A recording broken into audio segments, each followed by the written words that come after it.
अस्सलाम वालेकुम dear students, उम्मीद करता हूँ आप सब खैरियत से होंगे। माई सेल्फ मोहम्मद जुनेद सब, lecture chemistry in higher education department. Students, आज का जो इंटरव्यू है वो काफ़ी इम्पोर्टेंट भी है और इंटरेस्टिंग भी है, तो इसको हम अच्छे तरीके से डिस्कस करने वाले हैं। सब्जेक्ट स्पेशलिस्ट केमिस्ट्री का इंटरव्यू सिंध पब्लिक कमीशन की तरफ से, तो इसको हम अच्छे तरीके से डिस्कस करने वाले हैं। ओके।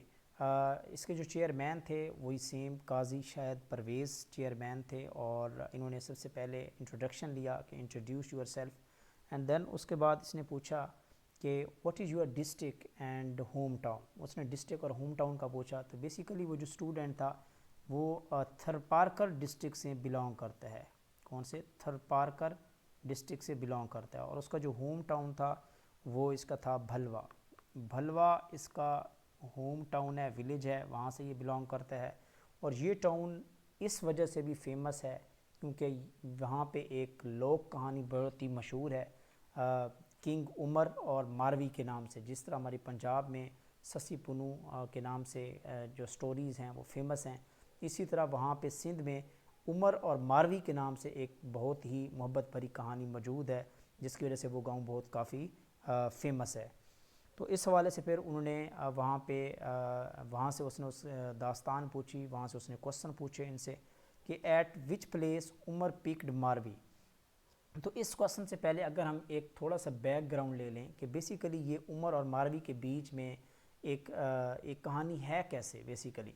तो एक्चुअली ये है कि ये जो डिस्ट्रिक्ट है बेसिकली हमारे पास थरपारकर के डिस्ट्रिक्ट के अंदर जो तहसील है वो है नगर पारकर। नगर पारकर तहसील के अंदर एक गांव है जिसका नाम है भलवा। तो वहाँ पे ये वाक़या पेश आया था। उस वक्त का जो बादशाह था जिसका नाम था उमर, ठीक है, वो एक इस गांव की, भलवा गांव की एक आम सी लड़की थी जिसका नाम मारवी था। वो बहुत ही हसीन, जमील और ख़ूबसूरत लड़की थी। तो उस इलाके का, उस गांव का एक लड़का इसे पसंद करता था, लेकिन जो मारवी थी वो उसको कोई रिस्पॉन्ड नहीं करती थी। तो वो लड़का क्या, वो एक बादशाह जो उमर था उसके पास चला गया, और वहाँ जाके उसने फ़रियाद की, इसकी तारीफ़ की, इसके हुस्न का तज़किरा किया। और तो उस वक्त जब उसने उसका इतना हुस्न का तज़किरा सुना तो वो बादशाह भी महब हो गया। उसने कहा क्यों ना क्यों इस लड़की को देखा जाए। तो वो स्पेशली उस गांव में गया, और जब वो उस वहाँ पे पहुँचा भलवा गांव में, तो वहाँ पे एक कुआं था, ठीक है, जो आज भी उस मारवी के नाम से मशहूर है और सियाहत की काफ़ी जगह भी बन चुकी है। तो जब उसने देखा कि वो मारवी जो थी वो वहाँ पे कुएं से पानी निकाल रही थी, जब उसने उसका हुस्न देखा तो वो एक ही टाइम पे उसका दिल दादा हो गया, और उसने उसे अपनी शादी की ऑफ़र की। लेकिन मारवी ने बिल्कुल भी इसकी तरफ तवज्जो न दी, उसकी बात नहीं मानी। तो आखिरकार मजबूरन वो जो शहज़ादा उमर था उसने इसको कैद करवाया और इसको लेके गया उमरकोट। और उमरकोट आपने सुना भी होगा, जनरल नॉलेज के वाले से काफ़ी मशहूर जगह है, और कहा जाता है कि this is the birth place of बादशाह अकबर। जो बादशाह अकबर है उसकी बर्थ प्लेस भी इसको कहा जाता है। और उसके बाद उसने उसको कैद रखा वहाँ पे, काफ़ी अजियत दी और बार बार उससे इकरार करवाता रहा कि आप मुझसे शादी करना चाहती हैं या नहीं, लेकिन उसने बिल्कुल इनकार किया। उसने भूख प्यास सब कुछ बर्दाश्त किया, तकालीफ़ बर्दाश्त की, लेकिन उसके बावजूद वो फिर भी आमादा ना हुई। तो इसके बावजूद फिर उसने जो है ना, वो क्योंकि वो गांव के रहने वाली थी, वो उस थार के इलाके की रहने वाली थी, तो वो उसको बहुत याद करती थी। तो उसने फरियाद की कि मुझे क्यों ना उसी जगह पे, अगर मैं मर भी जाऊँ ना तो मुझे वापस उसी जगह पे दफनाया जाए, ठीक है। तो इसके बाद उसके बाद फिर उसने जो है ना, वो उमर शहज़ादा जो था उसने उसको वापस प्रोटोकॉल, शाही प्रोटोकॉल के साथ जो है ना उसको वापस उसी जगह पे अब उसको गांव जो है वो जाके पहुंचाया। तो ये फिर एक लंबी कहानी है और एक मोहब्बत भरी कहानी है जो कि आज भी फेमस है। और इसको जो मशहूर सिंधी शायर हैं शाह अब्दुल लतीफ़ भटाई, उसने ही अपनी बुक्स के अंदर इसका तज़किरा किया है। तो बहरहाल इस कहानी को आप भी ज़रूर सर्च कीजिएगा और इसको रीड कीजिएगा, काफ़ी इंटरेस्टिंग है। नेक्स्ट क्वेश्चन है कि अच्छा, वो एट वच place the Umar picked Marvi. तो उमर ने जब वो कुएं से पानी निकाल रही थी तो वहाँ पे उसने इसको जाके पिक किया और कैद किया, और वो कौन सी जगह थी? वो भलवा यानी कि गांव था। वेयर इज़ वेल ऑफ मारवी। तो वो वहाँ पे भलवा में मौजूद है, वहाँ जहाँ पे मारवी के नाम से वो कुआं मशहूर है, और आजकल वो सियाहत की जगह भी है, काफ़ी लोग जाते हैं वहाँ पे सियाहत करने के लिए, उसको देखने के लिए। फोर्थ पे इन विच तालका भलवा लोकेटेड। तो सिंधी में तालका कहते हैं तहसील को, ठीक है। तो उसकी किस तहसील में वो जो भलवा विलेज है वो लोकेटेड है? तो बेसिकली ये जो आप कह लें कि जो डिवीज़न थी वो मीरपुर ख़ास है। मीरपुर ख़ास की डिवीज़न जो है वो थरपारकर ज़िला है, और उस ज़िले के अंदर जो तहसील है वो है जो तहसील है वो है नगर पारकर। नगर पारकर इसकी तहसील है, और उसके अंदर जो तालका है वो सॉरी जो भलवा है वो उसका एक गांव है। तो वहाँ का ये एक मशहूर ज़माना एक स्टोरी है और कहानी है जो कि बहुत फेमस है सिंधी कल्चर में स्पेशली। ओके, देन पूछा गया कि what must be road map by which Umar came from Umarkot to Bhalwa. Bhalwa, तो वो कौन सा रास्ता था जिससे जो उमर किंग था वो भलवा आया था मारवी को देखने के लिए? तो उमरकोट से वो अगर हम इसके रोड मैप की बात करें तो उमरकोट से इस्लाम कोट आया था, क्योंकि वो भी तहसील है, और इस्लाम कोट से फिर वो भलवा की तरफ गया था। नेक्स्ट क्वेश्चन है have you seen the well of Marvi. फिर उससे पूछा कि जी क्या आपने वो कुआं देखा है? तो डेफिनेटली वो उसी जगह का रहने वाला है, तो उसने ज़रूर देखा है। देन पूछा गया कि which poetry of Shah Abdul Latif Bhitai you like most. तो ये क्वेश्चन सिंपल पूछा गया। तो ये कुछ जनरल और इंटरेस्टिंग क्वेश्चन थे जो स्टूडेंट से पूछे गए। इसी तरह स्टूडेंट यहाँ से मैं आप लोगों को एक शेयर करता चलूँ कि आपने जब भी इंटरव्यू के लिए आपने हाज़िर होना है तो आपको अपने डिस्ट्रिक्ट से रिलेटेड आपके पास कंप्लीट इन्फॉर्मेशन हो। अगर वहाँ की कोई वेल नाउन पर्सनैलिटी है, कोई इस तरह की वेल नाउन स्टोरी है, वाक़या है, तो आपके पास डिटेल होनी चाहिए। वो ज़रूर इस तरह के क्वेश्चन पूछ रहे होते हैं। नेक्स्ट क्वेश्चन सब्जेक्ट क्वेश्चन था, वो जो है सब्जेक्ट एक्सपर्ट था, उसकी तरफ से क्वेश्चन पूछे गए। वो बहुत ही सिंपल क्वेश्चंस हैं, कोई इतने बड़े फेमस भी नहीं है। What is PPT? PPT basically this is the parts पर ट्रिलियन, जो सोल्यूशन होता है, पीपीएम सोल्यूशन, पीपीबी, पीपीटी।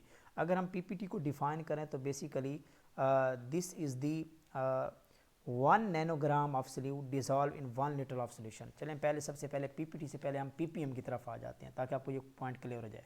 देखिए जो 1 पीपीएम होता है that is equal to 1 milligram per litre. अगर 1 मिलीग्राम सल्यूट है आपके पास और उसको आप जो है ना वो 1 लीटर सोल्यूशन के अंदर डिज़ॉल्व कर लेते हैं, तो basically this is known as 1 PPM, 1 parts per million.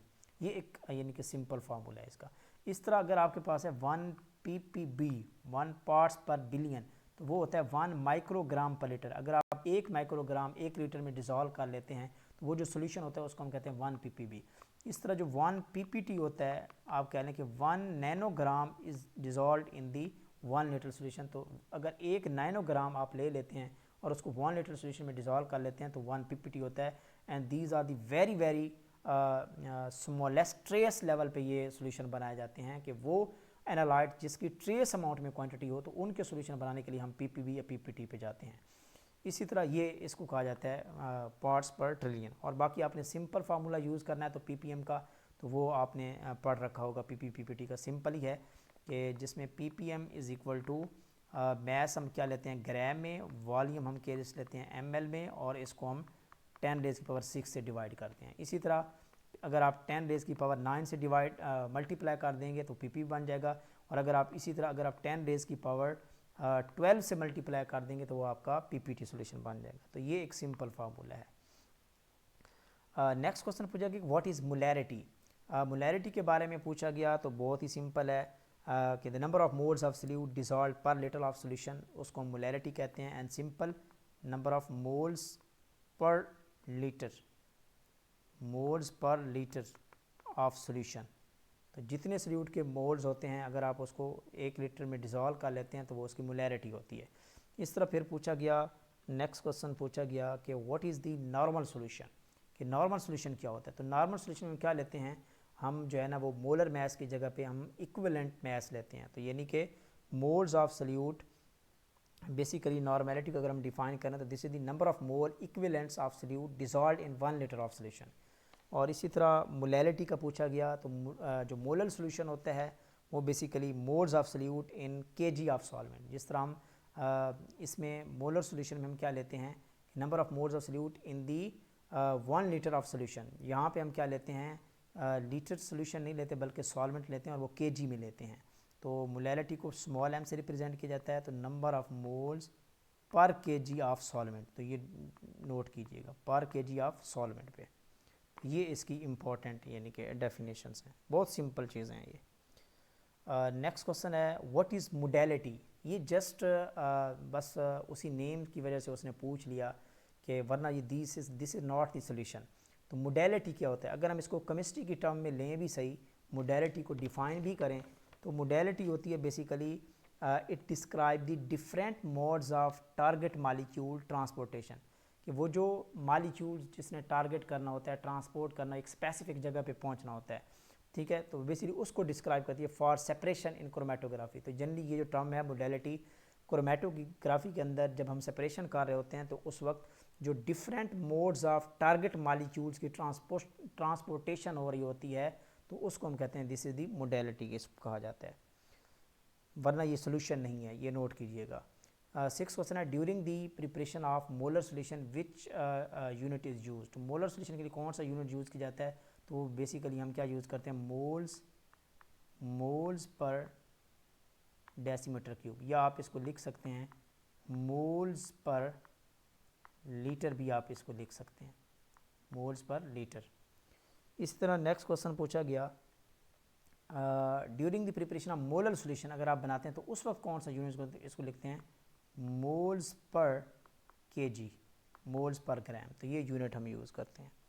Next question है what are the oxidation and reduction reaction, basically these are the redox reactions. तो ये वो रिएक्शंस होते हैं जिसमें से एक कंपाउंड जो होता है, एक मालिक्यूल की ऑक्सीडेशन हो रही होती है और दूसरा मालिक्यूल क्या होता है, उसकी रिडक्शन हो रही होती है।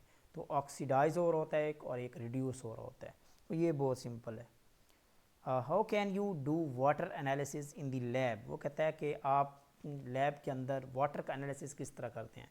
तो बेसिकली वाटर एनालिसिस की अगर हम बात करें तो ये 2 टाइप का एनालिसिस हो सकता है, या तो हम फिजिकल टेस्ट इसके कर रहे होते हैं, फिजिकल पैरामीटर, या तो हम केमिकल पैरामीटर्स को देख रहे होते हैं। और अगर हम फिजिकल पैरामीटर की बात करें तो इसमें कलर आ जाता है, टोटल डिज़ोल्व सॉलिड आ जाता है, ऑर्डर, उसका टेस्ट, ठीक है, ये सारी चीज़ें आ जाती हैं। और अगर हम इसके केमिकल पैरामीटर्स की बात करें तो उसमें पीएच आपने फाइंड आउट करनी होती है, एसिडिटी, बेसिसिटी, एसिडिटी, ये सारी चीज़ें, और डिज़ोल्व ऑक्सीजन होता है, बियोलॉजिकल ऑक्सीजन डिमांड होता है, बीओडी होता है, और फिर उसके बाद उस पानी के अंदर जितने भी मेटल्स हैं उनको क्वांटिफाई करना, उनको डिटेक्ट करना, जो टॉक्सिक मेटल्स हैं उन पे काम करना, ये सारे के सारे जो है ना एनालिसिस आप लैब के अंदर परफॉर्म कर सकते हैं। तो ये था जी आज का इंटरव्यू, जो कि बहुत ही सिंपल भी था और ये इंटरेस्टिंग था। इसका जो जनरल पोर्शन था, जो होम टाउन से रिलेटेड, और एक कहानी जो है ना वो उसने पूछी है, जो कि इंटरेस्टिंग है। स्पेशली जो पंजाब के लोग हैं उनको ये अंदाज़ा नहीं है, और ना ही उनको पता होता है कि ये उमर और मारवी की क्या बीच में कहानी है। वो तो सिर्फ ससी और पुन्नू पे दीवाना है ना, ठीक है, सिर्फ उसी को जानते हैं। तो आज आपको मैंने मारवी और उमर की जो दास्तान भरी कहानी है सिंधी कल्चर में, वो मैंने आपके साथ सामने रखी, तो उसको ज़रूर पढ़िएगा। तो मिलते हैं नेक्स्ट वीडियो में, तब तक के लिए इजाज़त दीजिए, अल्लाह हाफिज़।